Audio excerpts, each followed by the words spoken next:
그래서 감사합니다, 시장님. 네. 여러분, 이거 뒤에 화면이 좀 되게 이상하거든요, 지금. 제가 어떻게 플랜카드를 현수막을 이렇게 만들었는데, 남들이 보면 이거 신천지인 줄 알고 오해하겠어요. 갑자기 왜 이렇게 뒤에서 빛이 비치는지, 큰 실수했다. 이거 띄고 싶은 마음이 간절합니다, 제가 지금. 여러분 시험 들지 마시고, 보시기 바라겠습니다. 이거 참고해서 다음에는 더 진하게 광이 비치기도 해야지. 지난주에 원칙에 근거한 인생에 대해서 우리가 배웠어요. 그래서 여호수아가 했던 원칙이 뭐였냐면 하나님의 명령대로 행동한다. 하나님의 명령대로 움직인다. 그래서 아이성 전투에서 승리했는데 그 승리의 기세를 딱 몰아붙여서 전쟁을 계속 할 수도 있는데 그는 모든 것을 다 멈추고 백성들을 이끌고 35km 떨어진 에발산에 가서 제단을 쌓고 하나님께 제사를 드렸다. 이렇게 지난주 말씀 보았습니다. 상식적으로는 이해가 안 됐죠. 왜냐하면 9장 1절 2절에 보면은 그 여호수아와 이스라엘 백성이 두려워서 가나안 남부 지방에 있는 6 왕들이 연합해서 이제 이스라엘 백성들을 공격할 기회를 지금 노리고 있는데 그 위험한 시기 속에서 35km를 200만 명과 함께 천천히 움직여 가고 있었습니다. 위기가 다 끝난 다음에, 전쟁에서 이긴 다음에, 위기에서 벗어난 다음에 그냥 가도 될 수 있었을 텐데 여호수아는 먼저 하나님의 말씀의 명령대로 행동하기로 결정했습니다. 그는 원칙대로 지켜나가는 사람이었습니다. 사람을 두려워하거나 상황에 휩쓸리지 않고 외부적인 조건에 압도당하지 않고 죽으면 죽으리라는 심정으로 그는 자신의 원칙대로 이렇게 움직여 나갔습니다. 우리가 여러분 혹시 일주일 동안 살아가면서 그러한 상황이 생겼을지도 모르겠어요. 내가 하나님의 말씀을 지키고 하나님의 말씀대로 살아가는 것을 원칙으로 지키면 위험하고 내가 손해를 볼 것 같기도 하는 그런 상황. 그럼에도 불구하고 나는 이 원칙을 지켰던 그런 상황. 아마 그런 상황이 여러분같이 또 여호수아 같은 상황 같습니다. 오늘은 두 번째입니다. 하나님을 위해서 제단을 쌓았잖아요. 우리가 보았듯이 30절 이렇게 나와 있죠. 30절 한번 읽을까요? 그때 여호수아가 이스라엘의 하나님 여호와를 위하여 에발산에 한 제단을 쌓았다. 제사를 드렸다는 얘기입니다. 지금으로 하면은 예배의 삶입니다. 예배를 드렸다라는 것을 말씀드렸습니다. 두 번째, 오늘은 어떤 거냐면 말씀에 관한 이야기입니다. 율법에 관한 이야기인데 이 구절은 32절과 34절에 나와 있거든요. 우리 32절 한번 보겠습니다.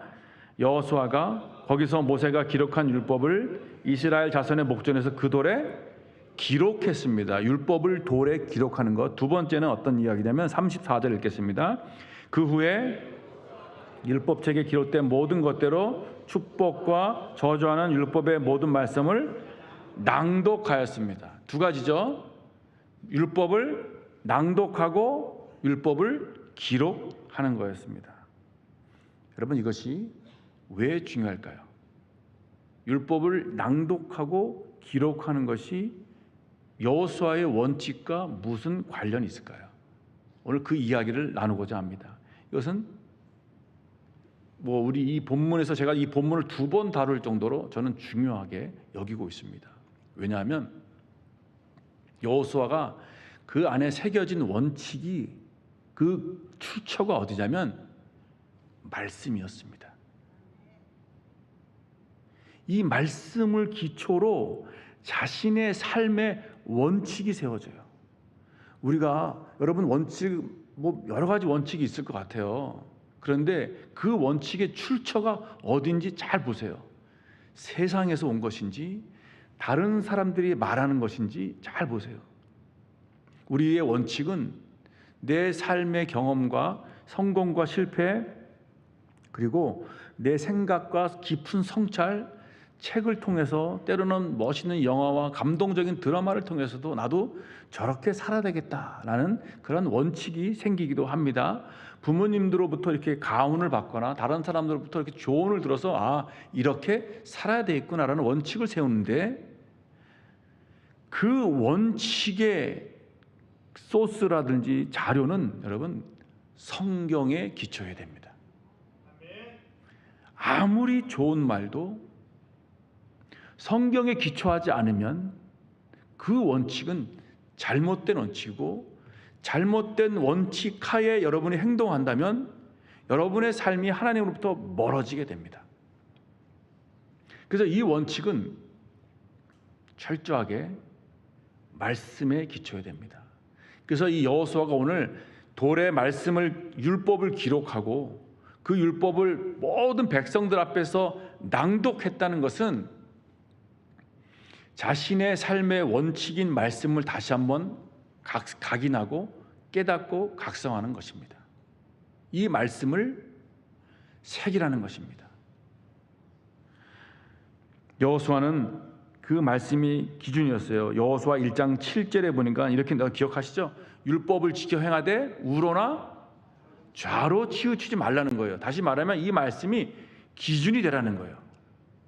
이 말씀이 내 삶의 기준이 되고요, 내가 비교하는 대상이 되는 것이 이 말씀이어야 되는 것이에요. 이 말씀이 기준이 안 되고 내가 기준이 되거나 세상이 기준이 되면은 내가 누구하고 비교가 되냐면 세상과 비교하게 돼요. 다른 사람과 비교하게 돼요. 그러면 어떤 일이 벌어지냐면 나보다 잘 나가는 사람을 내가 보면은 내가 비참해 보여요. 나는 초라해 보이는 거예요. 다른 사람들 나보다 되게 잘 나가거든요. 저 사람들은 뭐야, 나는 뭐야, 에이, 나는 별거 아니야. 반대로 나보다 못 나가는 사람을 보면 어떠냐면 자기가 잘난 줄 알아요. 자기가 똑똑한 줄 알아요. 자기가 대단한 인물인 줄 아는 거예요. 왜? 그 기준이 누구예요? 다른 사람이에요.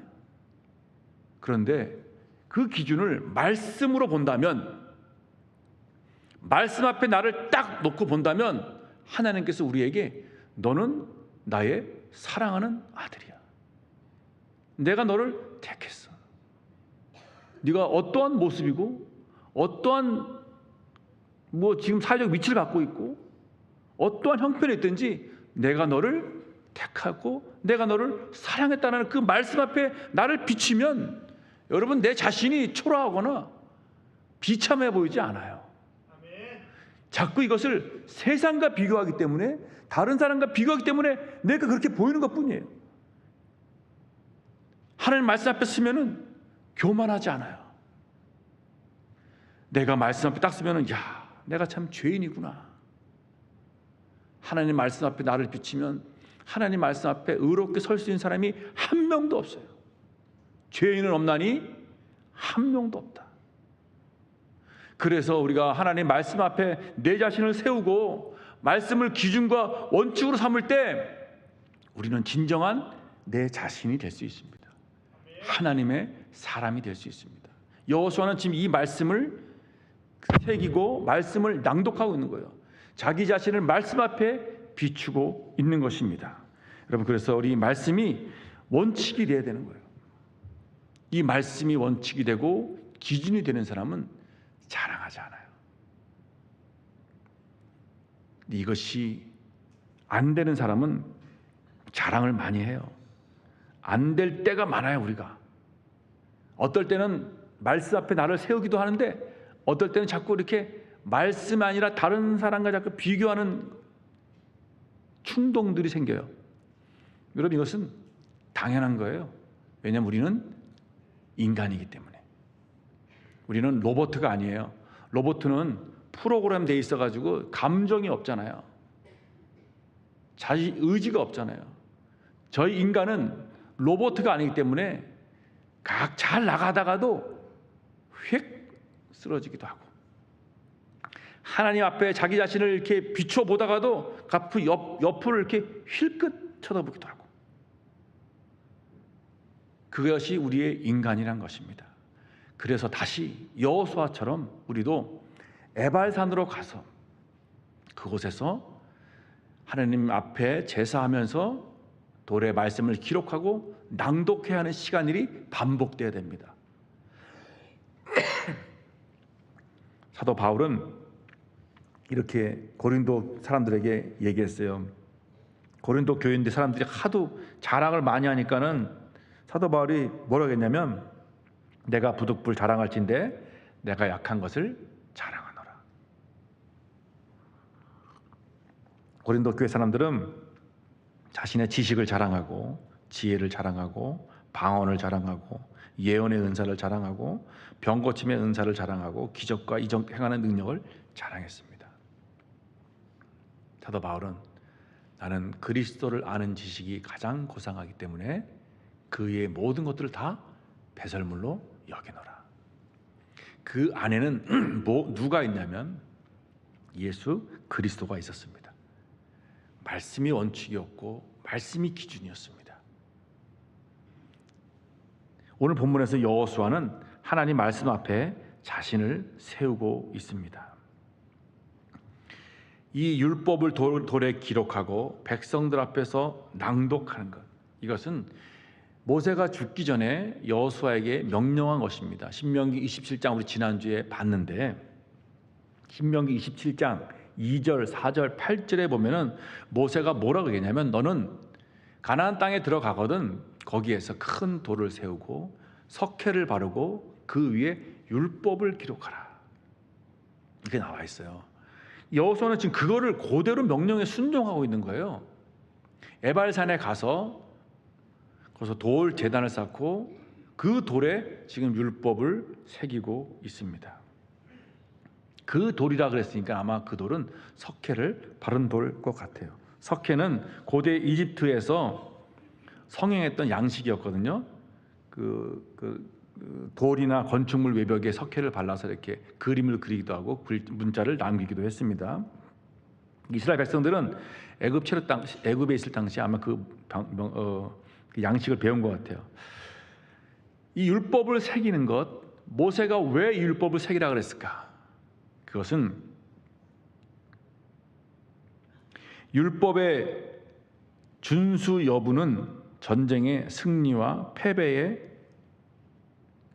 원인이기 때문에 그렇습니다. 다시 말하면 전쟁의 승리와 패배는 율법의 준수 여부에 달려 있기 때문입니다. 그거를 여호수아에게 인식시켜 주고 있는 거예요. 여호수아야, 네가 앞으로 가나안 땅에 들어가서 전쟁을 할 텐데, 많은 민족들과 싸울 텐데, 그 승리할 수 있는 비결, 그것은 율법을 준수하는 것이다. 이 율법에 따라 움직이고 율법에 따라 행동하라. 이것이 하나님께서 만드신 원칙이다. 여러분 신명기 8장, 신명기 6장에 보면은 거기에 뭐라 나와 있냐면, 신명기 8장에 이렇게 나와 있어요.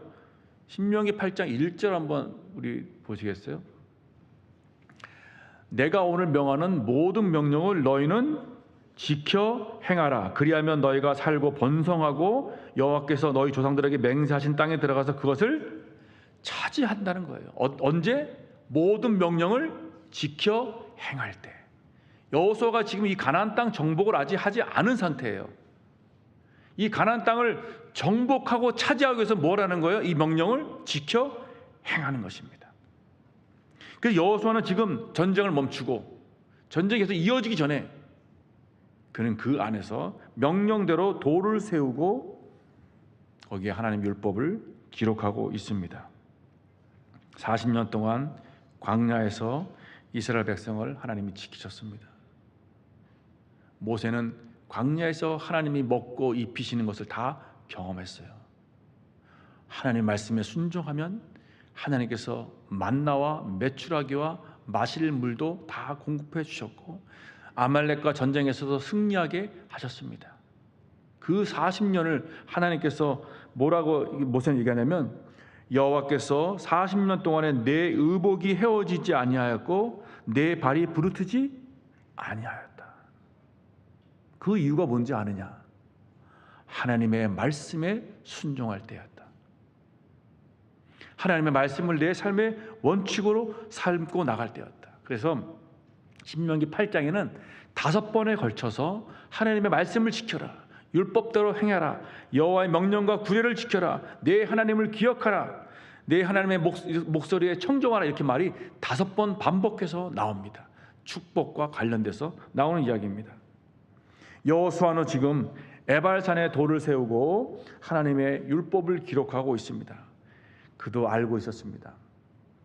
이스라엘의 역사는 바로 이 돌에 새겨진 율법의 준수 여부에 따라 흥망성쇠가 좌우된다. 우리의 인생도 하나님의 율법의 준수 여부에 달려 있습니다. 우리의 직장과 사업과 우리의 가정이 행복하고 흥망성쇠를 하기 원한다면, 여러분, 이것은 다른 것이 아니라 여호와의 율법을 따라서 하나님의 말씀대로 행할 때, 그 말씀을 내 삶의 원칙으로 세울 때 우리의 가정이 흥황하고 우리의 가정이 행복하고 우리의 직장과 사업이 하나님께서 주신 이 약속, 번영의 길, 번성의 길, 형통의 길을 우리가 누릴 수 있습니다. 여러분, 그 원칙이 무엇이라고요? 바로 하나님의 말씀이라는 것입니다. 이 말씀을 새기라는 겁니다. 어디에 새겨야 할까요? 마음에 새기는 것입니다. 그래서 신명기 6장 6절에는 이렇게 나와 있습니다. 신명기 6장 6절에는 오늘 내가 내게 명하는 이 말씀을 너는 마음에 새기라. 예레미야 31장 33절에도 내가 나의 법을 그들의 속에 두며 그들의 마음에 기록하여, 이렇게 나와 있습니다. 여러분, 이 말씀은 마음에 새겨야 합니다. 마음에 새겨야지 우리가 장수하고 복을 받고 번성한다라고 신명기 6장 1절에서 3절에 나와 있습니다. 마음에 안 새기면 뭐 어떻게 어디다 세울 데가 없잖아요. 마음에 새겨야지 되는 겁니다. 여러분, 마음에 이 말씀을 새기는지 안 새기는지는 어떻게 알 수 있냐면, 마음에 말씀을 새기면 그 사람이 변화됩니다. 마음에 이 말씀이 새겨지면 그 삶이 바뀝니다. 근데 그 말씀이 마음에 새겨지지 않으면 그냥 한 귀로 듣고 한쪽으로 흘러가게 됩니다. 지금 하나님께서 여호수아에게 이것을 내 마음에 새기라고 말씀하신 듯합니다. 마음은 모든 생명의 근원이고요, 우리의 생각이 만들어지는 것이고 우리가 결정하는 것이에요. 잠언 4장 23절 이렇게 말씀하고 있습니다. 모든 지킬 만한 것 중에 더욱 내 마음을 지키라. 왜냐하면 생명의 근원이 이에서 난다. 그리고 잠언 18장 14절에는 사람의 심령은 그 병을 능히 이기려니와 심령이 상하면 그것을 누가 일으키겠느냐. 여러분, 이 심령이 상하거나 심령이 생명이 없으면 우리의 육체와 우리의 질병도 이겨낼 수 없다는 거예요. 그래서 이 마음이 살아나야 되는 거예요. 이 마음이 살 수 있는 방법은 뭐예요? 하나님의 말씀이 내 안에 들어올 때입니다. 하나님의 말씀을 내 안에 새길 때 살아납니다. 왜냐하면 하나님의 말씀은 살아있다. 하나님의 말씀은 운동력이 있다 라고 말하는 거예요. 그리고 다시 말하면, 내가 지금 막 이 안에 내 심령이 살아나지 않고 내 안에 이렇게 막 활동력이 없다는 얘기는 내 안에, 내 마음에 하나님의 말씀이 새겨지지 않았다고 말할 수 있어요. 살아있는 말씀이 내 안에 이렇게 새겨진다면 하나님께서 나를 통해서 힘을 주시고 내 심령을 다시 살아나게 하시고 내 심령이 살아나서 내 육체에도 힘을 주실 것이다. 내가 내 삶에 정말 하나님, 내가 주님과 함께하기 때문에 하나님, 내가 모든 것을 할 수 있습니다. 이렇게 고백할 수 있는 것이에요. 그런데 내 안에 말씀이 새겨지지 않으면, 내 마음에 말씀이 새겨지지 않으면 내 심령이 축 가라앉습니다. 다운되거든요. 그럴 때가 있을 겁니다. 갑자기 그냥 힘이 쭉 빠지고 삶의 의욕도 사라지고 그리고 뭔가 이렇게 기대도 없어지는 그런 경우가 생기거든요. 하나님께서 우리에게 주시는 마음은 능력과 근신하는 마음인데 두려운 마음이 아닌데 왠지 내가 병이 걸려서 두려운 마음이 생기기도 하고 사업으로 인해서 직장으로 인해서 내 불확실한 미래로 인해서 자꾸 이렇게 두려운 마음이 생겨서 내 심령이 자꾸 이렇게 위축되게 만드는 것이 그것은 하나님께서 주시는 마음이 아니라는 겁니다. 하나님께서 주시는 마음은 능력과 근신의 마음 그리고 이렇게 하나님께서 우리의 심령을 새롭게 살리시는 분이십니다. 그래서 하나님 우리 내 심령을 주의 말씀으로 회복시켜 주시옵소서. 하나님의 말씀을 내 안에 새기오니 내 마음에 하나님 내 기록하오니 하나님 내 심령이 살아나서 내 건강과 내 병을 이기게 하시고 내 안에 두려움을 이기게 하시고 내 안에는 불확실성, 근심과 걱정을 이기게 해 주시옵소서. 내 안에 여러분 심령이 상하면은 어떤 생각이 드냐면 안 돼, 못해, 그리고요 되게 이기지 못할 거야 부정적인 생각이 많이 듭니다. 그러면 정말 이기지 못해요. 이 아침에 하나님께서 저와 여러분의 심령 가운데 말씀을 새겨지게 하시고 그 말씀으로 인해서 우리의 심령이 힘을 얻고 정말 은혜가 충만해지길 주님 이름으로 축원합니다. 그래야지 우리가 여러분 일주일을 또 힘있게 살아갈 수 있는 것입니다. 여러분 이 말씀을 새겨야 하는 이유는 바로 우리의 삶의 원칙이기 때문에 그렇습니다. 우리의 삶의 기준입니다. 이 말씀이 새겨지면 어떤 현상이 벌어지냐, 이거를 우리 삶의 기준이 된다 말씀드렸습니다. 요즘에 우리 이렇게 요즘 용어도 아니죠. 이렇게 많이 이렇게 용어가 나오는데 그것이 하나 뭐냐면 메타인지라는 말이 나와요. 메타인지가 되게 설명이 어렵더라고요. 저도 이렇게 보니까 그래서 야 이걸 어떻게 설명할까 하는데 그래서 제가 물어봤어요. 그 GPT한테. 그랬더니 쉽게 설명해 달라 이렇게 했거든요. 그랬더니 이렇게 설명해 줬어요. 제가 얘기할게요. 예를 들면 예시 1 이렇게 나와 있습니다. 학생이 수학 문제를 푼 후 이렇게 말합니다. 1번 문제는 자신 있어. 공식도 기억나고 어떻게 푸는지 알겠어. 근데 3번 문제는 공식이 기억나지 않고 무슨 말인지 잘 모르겠어. 이 학생은 자기가 무엇을 알고 있고 무엇을 모르는지 알고 있습니다. 이것이 메타인지라는 거예요. 자기가 무엇을 모르고 무엇을 알고 있는지 명확하게 알고 있는 거예요.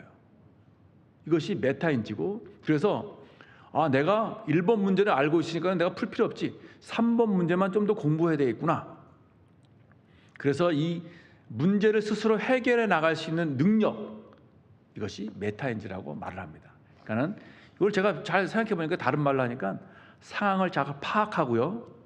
그러니까 문제를 인식하고 상황을 잘 파악하고 문제를 해결할 수 있는 능력이에요. 상황 인식 능력, 상황 파악 능력, 문제 해결 능력. 저는 이것이 메타인지라고 보는데 말씀이 우리 안에 새겨지면은 어떤 현상이 벌어질 것 같습니까? 저는 우리 안에 메타인지가 생긴다고 생각합니다. 말씀을 기준으로 이것이 하나님 말씀이 아니구나. 하나님께서 원하시는 것이 아니구나. 이것이 하나님이 기뻐하시는 것이 아니구나라는 것이 판단되는 거예요. 무엇이 더 옳은 것인지 구분할 수 있는 거예요. 성경에는 분명하게 죄와 죄가 아닌 것에 대해서 얘기하고 있거든요. 죄인 것이 딱 명확해. 예를 들면 살인하지 말라. 당연히 우리 살인 안 하잖아요. 도둑질하지 말라 안 하잖아요. 동성애는 죄다 이렇게 말을 하잖아요. 그런데 예를 들면 애매모호한 영역이 있습니다. 흑과 백으로 구분되지 않는 영역이 있어요. 예를 들면 동성애자가 우리 교회에 들어왔어요. 여러분의 자녀 중에 동성애자가 있어요. 어떻게 우리는 이들을 대처해야 됩니까? 문제가 있는데 이 문제를 가지고 인식을 했어요. 이제 우리 자녀가 동성애자가 있다. 동성애 이게 커밍아웃했다. 야, 이거 어떻게 되냐? 문제 인식이 생겼습니다. 문제를 파악했어요. 메타 인지를 가지고 있는 사람은 문제 해결 능력을 갖고 있는 거예요, 스스로가. 어떻게 해야 됩니까, 여러분? 제가 답을 주면 여러분은 메타 인지를 가질 수 없어요. 답을 주면 안 되는 거예요. 스스로가 해결할 능력을 갖는 게 메타 인지예요. 그래서 우리가 성경에는 분명하게 죄가 정해져 있는 거는 아주 쉬워요. 그거는 뭐 1차적인, 2차원적인. 그런데 우리의 그 죄가인지 아닌지 명확하게 구분되지 않는 영역, 그 영역들은 성경에서 말하는 원리와 정신을 가지고 결정을 해야 되는 거예요. 오늘 광고 시간에 임직자들이 선물을 받지 않겠다라고 얘기했어요. 그럼 자, 성경에는 임직 은퇴 시기에 관한 얘기가 나올까요, 안 나올까요? 안 나와요. 잘 성경 이거 잘 안 나와요.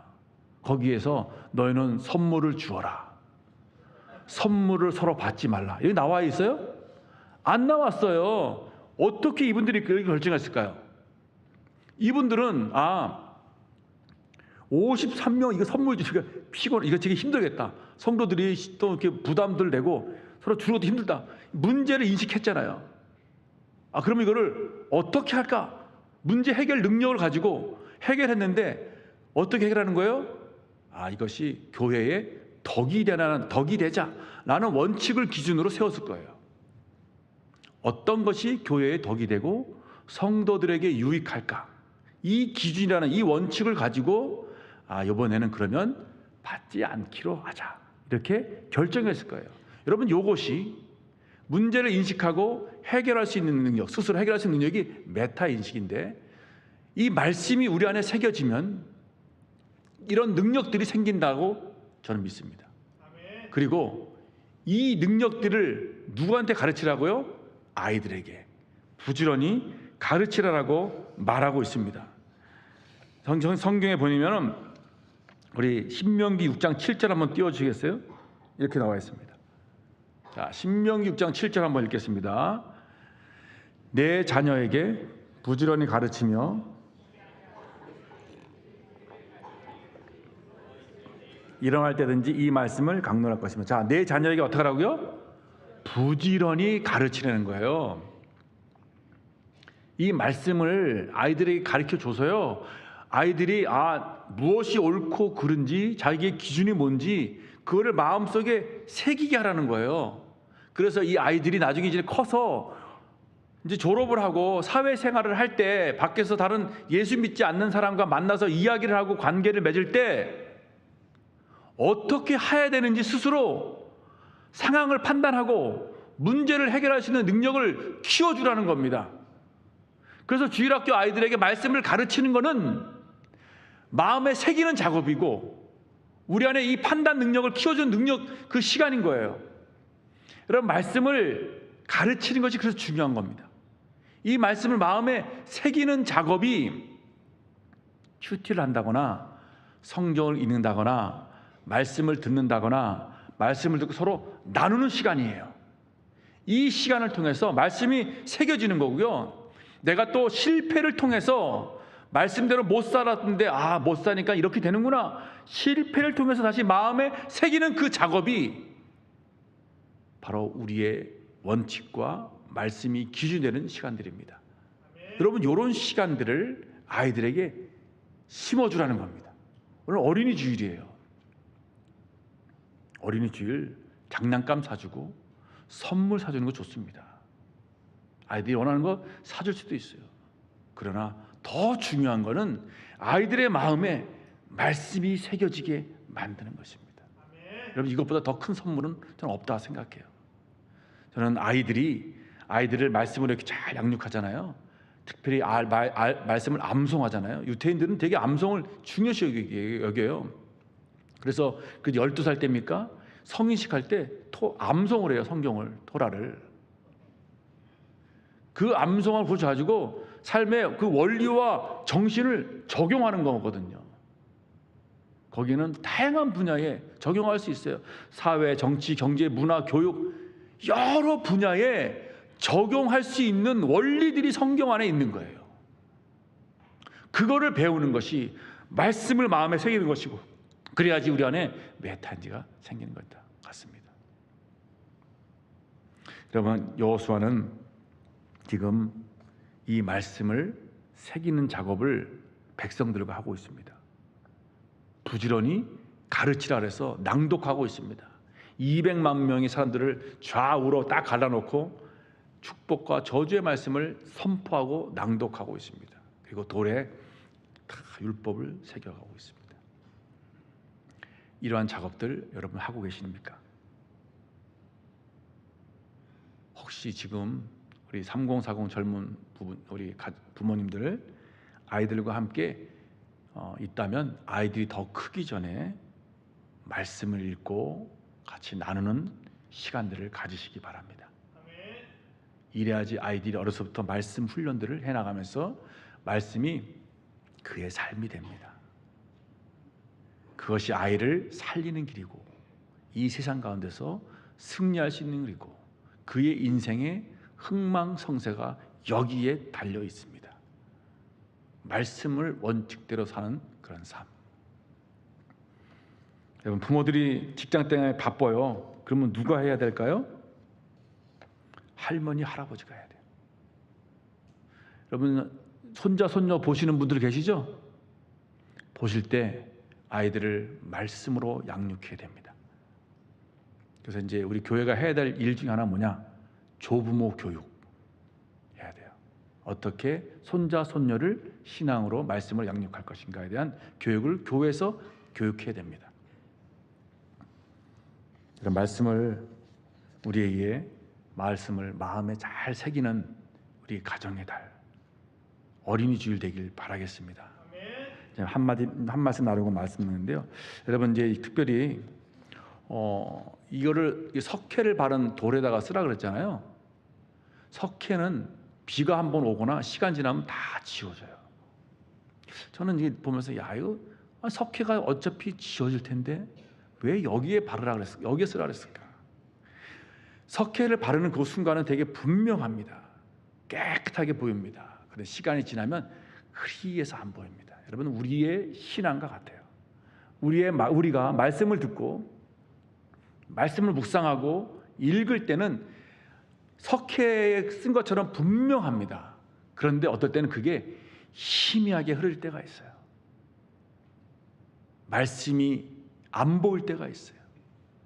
내가 세운 말씀의 원칙대로 사는 것이 아니라 내가 주인이 돼서 세상의 원칙과 세계상을 비교해서 살아갈 때가 있습니다.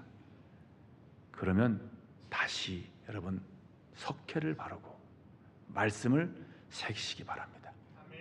다시 여러분 이 여호수아처럼 에발산에 오셔서 말씀 앞에 무릎 꿇고 말씀 앞에 내 자신을 세워서 하나님, 내가 이 말씀을 마음에 새기겠습니다. 세상에서 내가 힘들었던, 세상에 살면서 내가 이 말씀이 지어졌는데 다시 주님 앞에 나와서 이 말씀을 내 마음에 새깁니다. 말씀이 나의 길이 되고 등이 되고 빛이 되게 해주시옵소서. 말씀대로 살아갈 때 이 말씀을 마음에 새기고 여러분 이 말씀을 원칙 살아갈 때 하나님께서 저와 여러분에게 놀라운 은혜를 주시기를, 또 하나님의 임재가 저 여러분 가운데 함께 하시기를 주님의 이름으로 축원합니다.